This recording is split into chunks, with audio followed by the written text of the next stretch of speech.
अमृत कलश देने से पहले कहते हैं कि आप थोड़ा स्नान तो कर लो, जब भी तो इस अमृत को पीना ये शुद्ध है।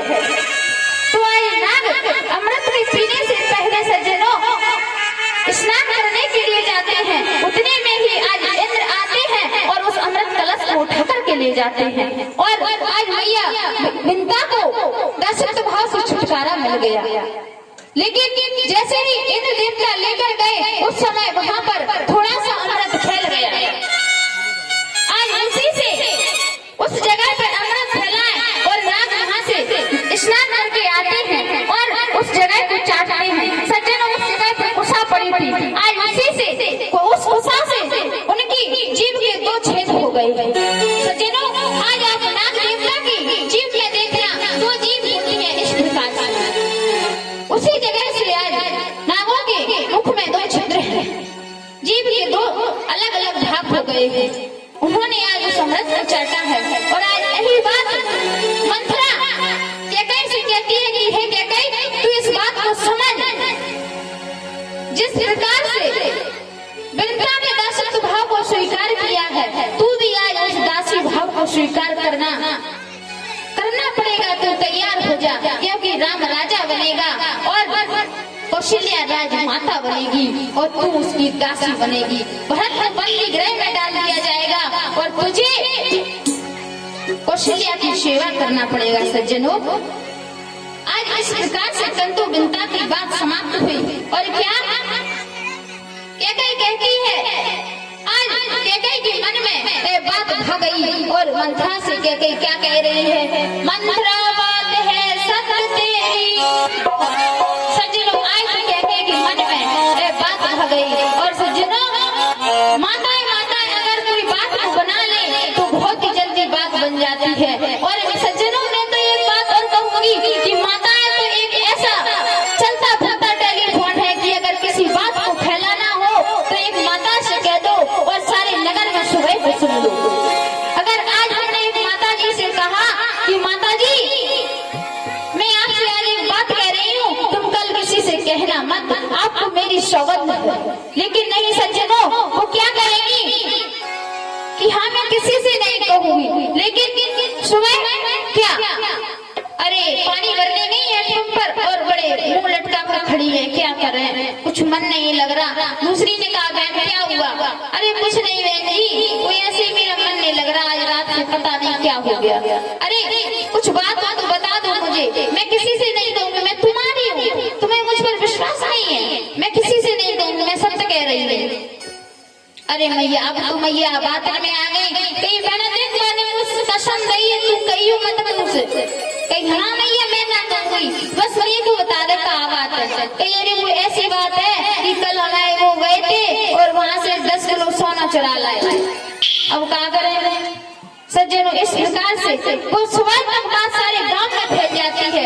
इस प्रकार से आज कैकई माता के मन को दासी मंत्रा की बातें इस प्रकार से मन में भा गई कि आज वो उस बात को बार बार सोच रही है, कद्रू विंता कि आज मुझे दासत्व भाव को स्वीकार करना पड़ेगा। लेकिन नहीं, तभी कैकई कहती है कि मंत्रा बात है सत्य तेरी, मेरी दाहिनी आंख फड़कती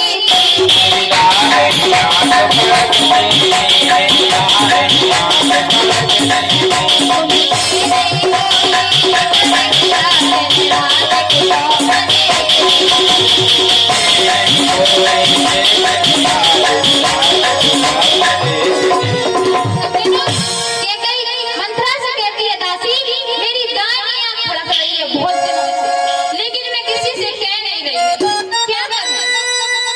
और क्या कहती है, हे मंत्रा मैं इस दासत्व भाव को स्वीकार नहीं करूंगी, चाहे मुझे जन्म तक अपने पीहर में रहना पड़े। और क्या चाहे रहूं जन्म भर पीहर में, चाहे रहूं जन्म भर पीहर में, अपमान नहीं सह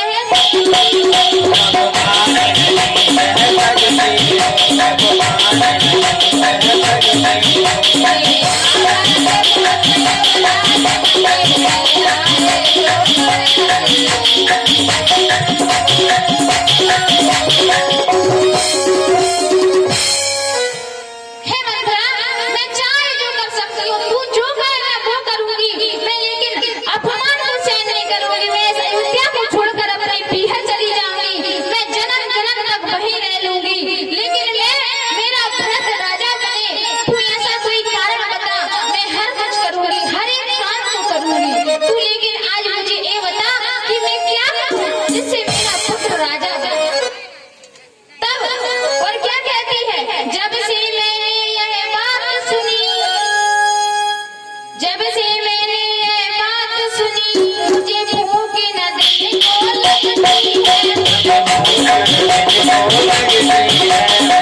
सज्जनों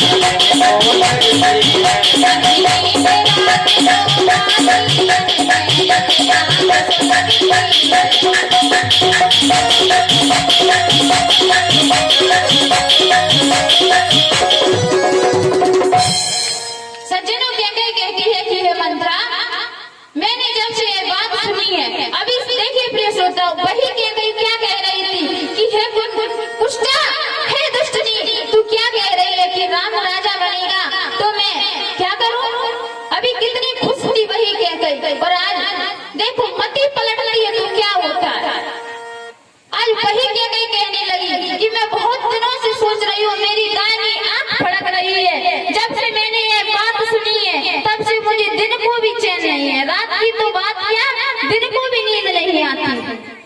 और अभी वही कैकेयी कह रही थी कि राम राजा बनेगा, मुझे बहुत खुशी होगी, मेरा राम राजा होगा, और अब वही यही कहने लगी।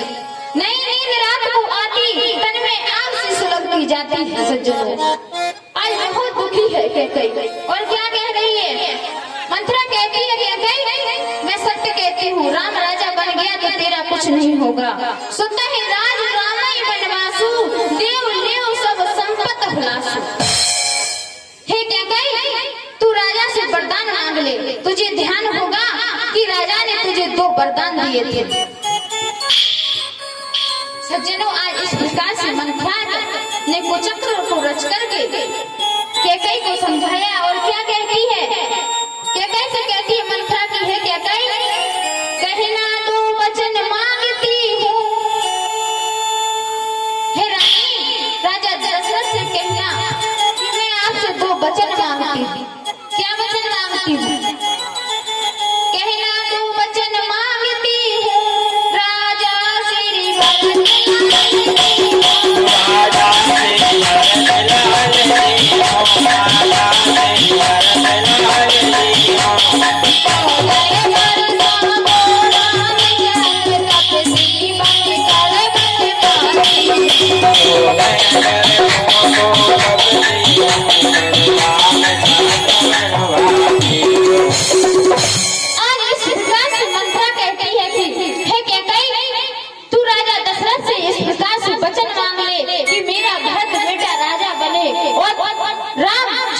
श्री वनवास को जाए। सज्जन आज इस प्रकार से कैकेयी माता के मन में ये वचनों को भर दिया है मंत्रा ने। अब तो सज्जनों कैकेयी माता जैसे ये बात मन को भाई और तैयार श्रृंगार किए थे, सारे श्रृंगार को छोड़ करके त्याग करके आज सज्जनों कोप भवन में चली गई कैकेयी। सज्जनों कोप भवन क्या होता है? पहले राजा महाराजाओं के इधर एक कोप भवन होता था जिसका नाम कोप भवन था। जिस प्रकार से आज हमारे इधर होता है कि ये हमारा बेडरूम है, ये हमारा बैठक है और ये हमारा मेहमान गृह है, इस प्रकार से सज्जनों पहले भवन हुआ करते थे, राज दरबार, रसोई घर, इस प्रकार से भवन हुआ करते थे। ये राजा का महल, ये रानी का महल। उसी प्रकार एक महल में कोप भवन हुआ करता था। कोप भवन कैसा था सज्जनों? कोप भवन में रानियां जाकर के अपने जब अगर किसी बात को अपने पति देव से मनवाना है तो उस बात को मनवाने के लिए कोप भवन में चली जाती थी सज्जनों। क्योंकि पहले आज की तरह एक रानी नहीं हुआ करती थी, पहले राजाओं की हजारों रानियां हुआ करती थी। पहले तो ऐसा नियम था कि जिस राज्य पर चढ़ाई करना है, जिस राज्य को जीतना है, उस राज्य की बेटी को ब्याह लाते थे, उस राजा को हरा कर। लेकिन सज्जनों आजकल ऐसा नहीं है, इसीलिए उस समय कोप भवन हुआ करते थे। जैसे ही किसी रानी को अपनी बात को मनवाना है कि आज पति देव आएंगे और मैं अपनी बात को रखूंगी, इतना समय उनके पास कहाँ था कि सभी रानियों के पास जा करके पूछें कि तुमको क्या बात है, कोई चिंता तो नहीं है, तो कोप भवन में चली जाया करती थी। लेकिन सज्जनों आजकल के घरों में तो मुझे ऐसा लगता है कि सारे ही कोप भवन दिखाई देते हैं। माताओं को जब चाहे गुस्सा आ जाता है, जब चाहे शांत रह जाती है। पति देव आए, उन्होंने बस मुंह फुला लिया और जैसे ही खाना खाने के लिए बैठे और उन्होंने पति देव ने कहा देवी खाना परस दो। उन्होंने कहा कब से भूखे हैं, पता नहीं कब से भूख लगी है और बैठे यहाँ पर, खाना परस दो, खाना परस दो। सुनते ही नहीं है कभी भी। और आजकल माताएं बहनें सज्जनों, जिस समय पतिदेव भोजन के लिए बैठते हैं उसी समय ज्यादा गुस्सा करती हैं, क्योंकि पूरे दिन का गुस्सा वो शाम को अपने पतियों पर निकालते हैं। जैसे ही पतिदेव आज भोजन के लिए बैठते हैं तो कहती हैं कि आपने सुना है आज सासू माँ क्या कह रही थी, पूरा दिन काम करवाती है मुझसे और हमेशा काम ही काम काम काम, कभी बैठने नहीं देते हैं। पतिदेव कहते हैं अरे माँ है, बूढ़ी है, समाया करो, वो तो तुमको अपनी बेटी समान रखती है। लेकिन नहीं सज्जनों, आज कैकेयी माता कोप भवन में चली गई। जैसे ही राजा दशरथ को मालूम हुआ कि रानी कोप भवन में गई है, कोप भवन सुन सकुचे राहु, वह बस साहेब घोड़े परे न पाऊ। सज्जनों, आज जैसे ही राजा दशरथ जी ने सुना है कि मेरी प्रिय रानी कैकेयी कोप भवन में गई है, तो क्या सो सुनती है रिस गया सुखाई, देखो काम प्रताप बढ़ाई। सज्जनों, आज राजा दशरथ जी कोप भवन में पहुंचे हैं कि रानी कैकेयी को क्या बात है। जैसे ही कोप भवन में राजा पहुंचे हैं, कहूँ के ही रंगई करो नरेशु, कहूँ के ही नृपय निकासो देशु। हे रानी, तुम्हें क्या हुआ है, मुझे तो बताओ क्या बात है। लेकिन सज्जनों, आज कैकेयी कुछ नहीं कह रही है, शांत पड़ी हुई है, काले रंग के वस्त्र धारण किए हुए है, अपने सारे शरीर के श्रृंगार को उतार फेंका है, कोप भवन में है, रुष्ट बैठी है। लेकिन आज कैकेयी कहती है कि मैं क्या करूं, तुम्हें तो जो अच्छा लगे वो करो। क्योंकि मंथरा ने अभी कहा था कि कैकेयी जब तक राजा राघवेंद्र सरकार की, राघव की राम की सौगंध ना दे दे तब तक तू उनसे बचना को मत मांगना। एक समय की बात है सज्जनों जी, उस समय की बात है जब राजा दशरथ देवराज इंद्र के साथ देवासुर संग्राम में गए थे। उस समय कैकेयी भी साथ में गई थी और वहाँ पर उन्होंने राजा दशरथ मूर्छित हो गए थे और कैकेयी वहाँ से उनको बचा करके रथ के साथ लाई थी। उस समय राजा दशरथ जी ने उनसे कहा था कि कैकेयी आज आपने मुझे पुनः जन्म दिया है, 2 वचनों को मांग लो। लेकिन कैकेयी ने कहा था राजन, ये वचन मेरे आपके ऊपर धरोहर है, जब मुझे आवश्यकता पड़ेगी मैं आपसे वचनों को मांग लूंगी। आज वही वचन मंथरा ने कहा है कि रानी तुम्हारे 2 वचन राजा के ऊपर उड़ है, तुम आज उनका हिसाब बराबर करो, उनसे वचनों को ले लो। लेकिन रानी उन वचनों को जब तक मत कहना जब तक राजा दशरथ राम की सौगंध ना खा ले, क्योंकि जब तक राम की सौगंध नहीं खाएंगे राजा दशरथ आपको वचन नहीं देंगे। आज इस प्रकार से कैकेयी सोचती है कि मैं क्या कहूँ, और कैकेयी किस प्रकार से बचा कर लाई थी सज्जनों। उनके हाथ में जो हाथ था वो हाथ लोहे का हुआ करता था।